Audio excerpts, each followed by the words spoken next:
Hey everyone, I am professional photographer Ian Plant, your host of The Photo Critique, where I critique user-submitted images to help you all become the best photographers that you can be.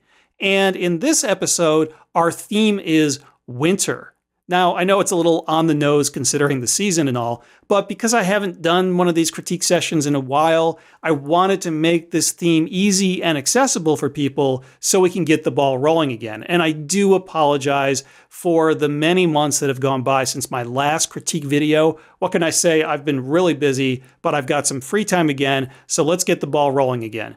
And I'm going to dive right into these critiques right now. The only difference in my critiques is that I am now going to be using my iPad and my Apple Pencil to be doing my critiques. It'll just make things a little bit easier when I'm showing you how you can change your images to make them better. And this pencil shall be henceforth known as the Pencil of Destiny. It will determine which images are good and which images don't make the cut. So, without further ado, let's dive right into the photo critique. All right, this first photo is a nice winter scene. It looks like it's a bit of a panorama. So I like the layering in this photo. There is this bottom layer, which is this frosted grass, and then there's another layer of different colored grasses, and then there's a layer of trees, and then there's a hill and a mountain, and then finally you get to the sky layer. I think this layering approach works really good when you're building a photo composition. I like to include a lot of visual progression in my compositions, having something that will lead the eye from near to far, from foreground to background, from bottom to top in the image.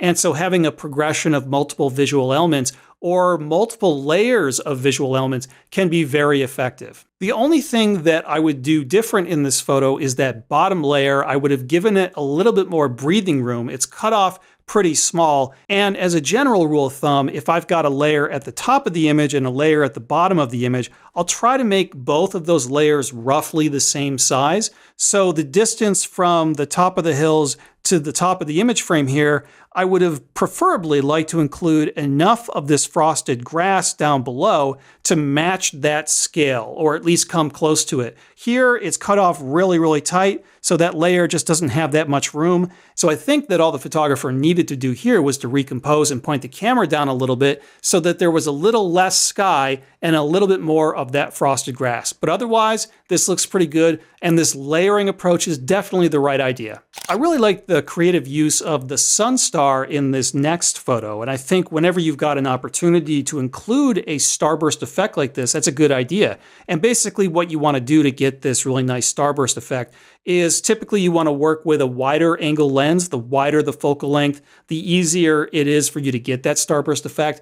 And then you want to stop down to a relatively small aperture like f/16 or even f/22, though usually I can get away with f/11 or f/16 on a wide angle lens and get a really nice starburst. The more you stop down, the better that starburst is going to look. And not all lenses are equal in terms of the quality of the starburst that they produce. Some will produce better looking starbursts than others, but if you stick to these general guidelines, go wide, use a relatively small aperture, and also if you partially block the sun with something in the scene, like here it was a tree branch, or it can be a cloud that's drifting by, or the side of a building or something like that. Partially blocking the sun to reduce its intensity will make the starburst look better, and that will also minimize any lens flare that you might get. So I think the starburst looks really nice in this photo, but I would have liked to see more creative use of the shadows coming from this tree. So I think, first of all, what you would wanted to have done with this photo is found a bigger tree, something maybe a bit more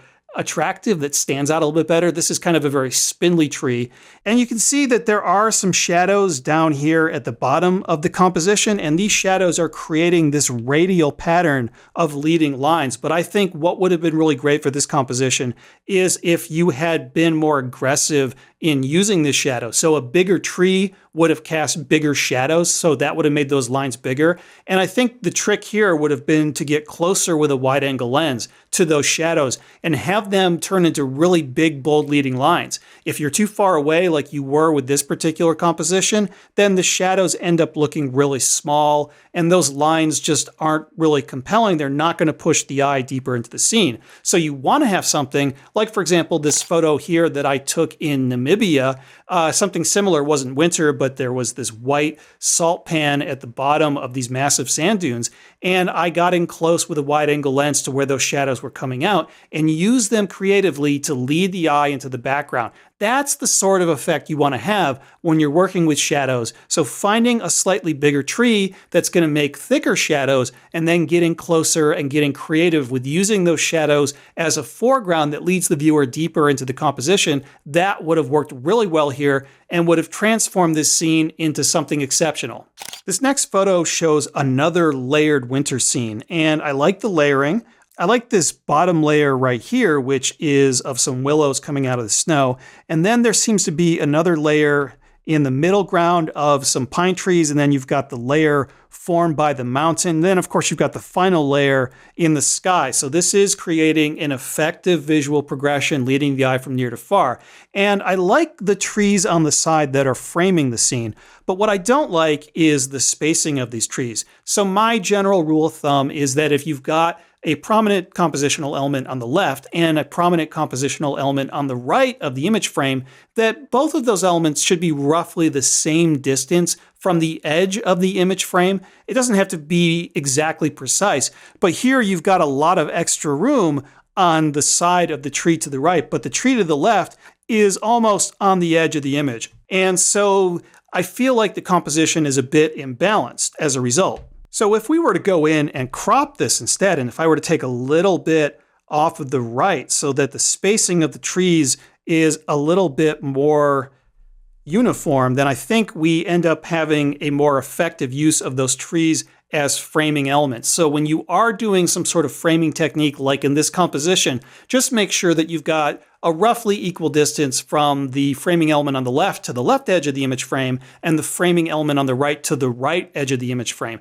There might be a reason to diverge from this and have one have more space than the other, but you have to do it with intent. And for this particular image, I think having that even spacing helps balance this composition and makes it more effective. All right, this photograph of a sand dune doesn't really seem to fit with the winter theme, though it could have very well have been taken in winter. So I guess winter in the desert probably looks pretty similar to summer in the desert. But the image poster asked if they had done a good job in doing this sand dune composition.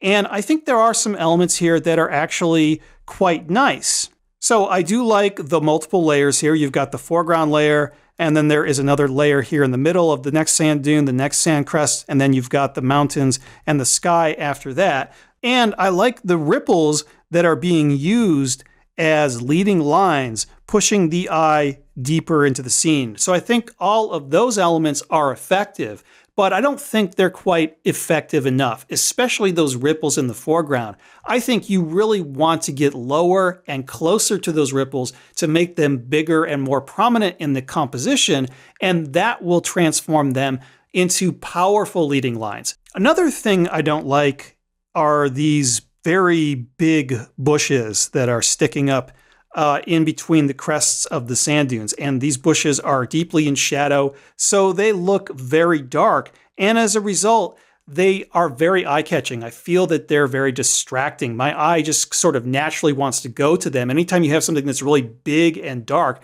it's going to be like a black hole, and it's just going to pull the viewer to that spot.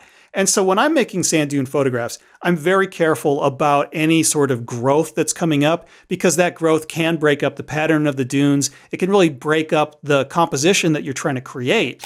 So for this photo, I would have tried to find a spot where I didn't have any bushes sticking out to break up the composition. So I would have looked for basically cleaner sand. And it looks like if you had moved more to the right, you could have had that cleaner composition and gotten those distracting bushes out. And I think that would have made this stronger. It would have focused attention on the layers of light and shadow and the multiple dune crests that progress the eye from near to far, from foreground to background in this composition. So I think making sure you've got clean sand, it's okay to work with a bush or something else that's growing out of the sand dunes if you're doing it on purpose and you're really making it sort of a visual anchor in your composition. But here, I just think that the bushes end up distracting the viewer and they don't work particularly well.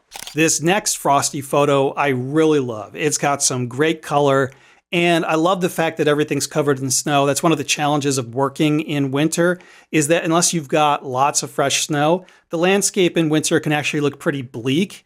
and doesn't have a lot of color. So this is a scene that's completely covered in snow and ice and frost. And as a result, it looks great. All that snow and ice is going to reflect the colors of the sky. So if you've got a really colorful sky like you have here, it looks really good. I think, however, there could have been a bolder use of foreground here. So there's a lot of really great foreground elements. There's a lot of bumps in the snow, some texture to it. And so getting a little bit lower and closer to that texture would have been really good, I think. And also, I think you could have lowered your camera angle. So there is some extra sky up here that doesn't really have that much color. And it really ends up just being negative space. So I think a lower camera position to exclude some of that sky and maybe include more of that foreground would have been really interesting. So if I were to, let's just say, crop this image just to give you an idea of how this might have looked like with some different framing. So if I just bring this down here, for example, you can see how eliminating that dead space at the top of the sky really strengthens the composition. It focuses the viewer's attention on the most colorful part of the sky. And as I said earlier, preferably, I would have liked to have seen more of the foreground. There's also this curving shoreline over here, and I don't know if it would have been safe to approach that, but I think that might have been really nice to use as a foreground, that curving shape of the shoreline leading to that frost-covered hut in the background. I think that could have been an effective alternative approach. But overall, I think this image looks fabulous. I love the color, love the texture, love everything about it. Well done. This photo of, I'm guessing it's some sort of cow that's trapped in snow. It's really nice. I like it a lot. I love these sorts of scenes where you've got wildlife that's covered in snow, and if you're shooting in a blizzard, it can really add this ethereal mood, this very wintry mood, a very bleak mood that I think is effective at telling the story of the season. And so I do like a lot about this. There is just one small nit that I have, one thing to keep in mind when you're making wildlife photos like this, and that's to avoid any visual merger. So you want to make sure that the animal is spaced out from other objects within the scene that might be in the background. You don't want the animal's head, for example, merging with a tree trunk in the background. Everyone's taken those shots where you've had a tree trunk growing out of a person or a wildlife subject's head in the background, or at least that's the way it looks. So you want to make sure you select your position carefully. And here, for this photo, you can see there's a little bit of visual merger there. There's some sort of post in the background. It's sticking up. It intersects with this animal's horn. And that visual merger is kind of distracting. So I find my eye going to that visual merger rather than focusing on the subject itself. So just be careful when you're making photos like this. You want to avoid those distracting visual mergers. Otherwise, really nicely done. I really like this wintry scene. Not only is the composition really nice, but I like the nice soft light. So everything works really well. I especially like the visual progression. You've got the tree in the foreground, then you've got the barn, and then you've got the sun star in the background. So that visual progression, 1, 2, 3, creates a really nice path for the viewer. I think the only thing I might have liked to see in this photo is something of visual interest here in the lower right in the foreground. Perhaps something that could have led the eye in. It would have been really nice if the light was a bit stronger and there was some deep shadows there that would be forming compelling leading lines. That could have been a really nice way to just take this image up to the next level. But overall, I think this is beautifully done. Next time when you're working a scene like this, just think about adding a little bit extra to the immediate foreground to help lead the viewer deeper into the composition. This next photo, I actually think there's a lot going on that's really good, but I feel like the photographer was either too far away or didn't zoom in tight enough to really focus the viewer's attention on the most important part of the scene. So I like the wintry mood, and I like these red chairs. That pop of color really helps stand out from the blizzard in the background. But what I really think this image needs is to be tighter. And so one way to have accomplished this would have been to use a different focal length. And basically what I'll do is I will crop this image to approximate the way this would have looked with a different focal length. And so there, I think that looks better. I think that really focuses the viewer's attention more on the pattern formed by those red chairs and on the blizzard and also that lighthouse in the distance. Another way to accomplish this in the field, instead of zooming in with a tighter focal length, would have been to walk closer and to really fill the foreground space with those red chairs. And that really would have made them stand out better. So it was a really good idea. I think you just needed to be a little bit more focused in your execution and go tighter with these important visual elements. So with this next photo, I'm not entirely sure what this is. The poster says it's a frozen bubble, and it's pretty cool. And there's a lot of really great crystalline formations inside of this frozen bubble. And I love how it's catching some backlighting. So that golden light on the inside of this looks beautiful. There's some really great patterns there. I think maybe a slightly tighter framing would have been good for this image. And one way to have improved this would have been to be a little bit more careful with that background. So there is a little bit of brightness in the background. And so I might have framed it up myself so that I eliminated that brightness, and that just better shows the main subject and really focuses the viewer's attention on the beautiful shapes and the colors there. So this is a really cool photograph. Not exactly sure what it is, but I love it. And just a slight tweak, just positioning a little bit differently or tightening up the composition a little bit to eliminate that brightness in the very top of the image would really help focus the viewer's attention on the most important parts. All right, I really love this next landscape photo taken in the Canadian Rockies. This is probably Abraham Lake. I was just there myself a few weeks ago photographing the methane bubbles that get trapped in the ice there. And local lore is that if you light a match and hold it up to the bubbles, they will explode. I'm a little skeptical of that myself, but then again, I wasn't testing it either. So I didn't have any explosive photography while I was there, though I did make some good photos.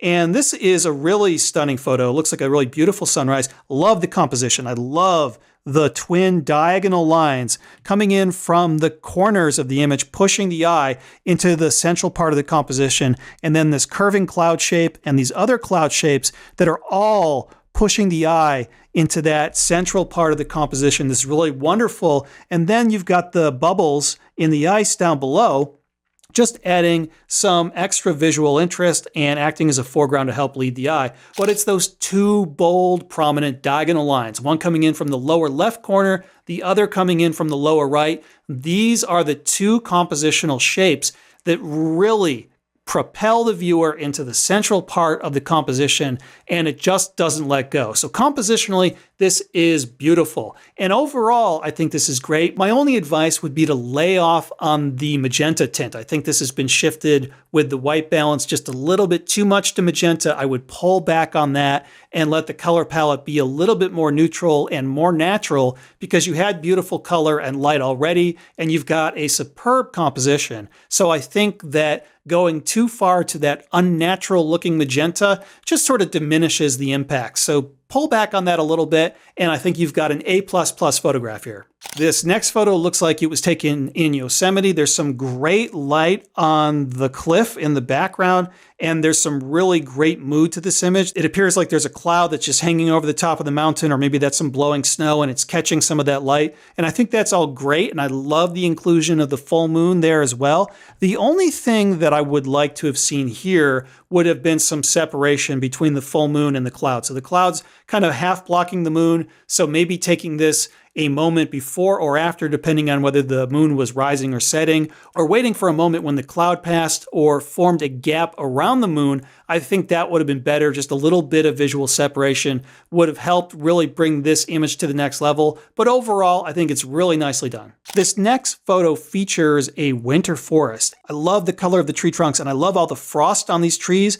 But I think there's one thing that really holds this image back, and that was the inclusion of the ground at the bottom of the composition. So if we go in and crop this, and we just take out that bottom part of the composition, just like so, there, that's a lot better. I think that's a lot more effective. I think that really focuses the viewer's attention on the pattern and the colors and all that snow on the trees. And by eliminating that snowy ground, which was kind of distracting and didn't really help with the composition, you've got a much better visual design. So sometimes all you need is a small change to take a good image and make it great.